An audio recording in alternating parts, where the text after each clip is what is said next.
We begin tonight with calls for change on how survivors of domestic violence are supported in Kent County.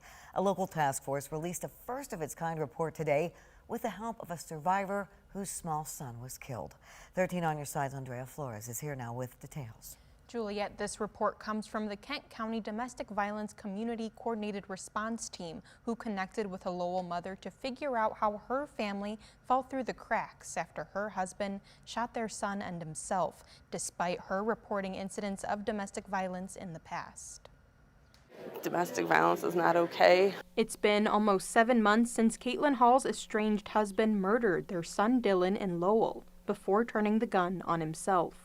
The murder-suicide followed more than a year's history of domestic violence in the family. It's threats, it's controlling somebody's finances, it's threatening their children. If you leave, this is what I will do. Violence is not just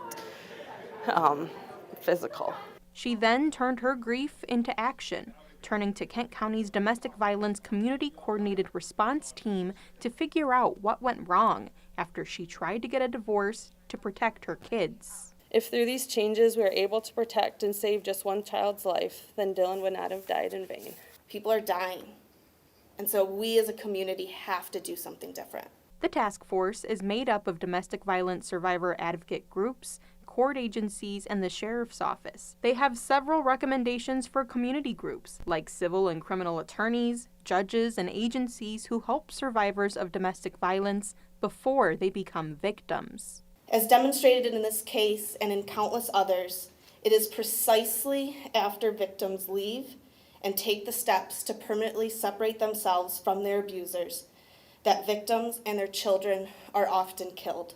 The task force is urging the implementation of annual training on both how to recognize the threat of domestic violence in a case and the impact of trauma afterwards. They also listed suspicious signs to look out for, all of which were concerns of Katlyn's before her son died. She believed and told systems time and time again that Derek had intent to kill her family, Dylan. There was a history of domestic violence. Issues were brought around his mental health, unstable employment. They're also recommending personal protection orders over orders that prevent both people from having contact with each other, and to continue supervised parenting time until concerns are genuinely met. The mutual restraining order allowed Derek to legally possess and purchase the firearms that he used to kill Dylan. The task force knows some of these measures will take time, but Katlyn is hopeful to see change. Then it was all worth it.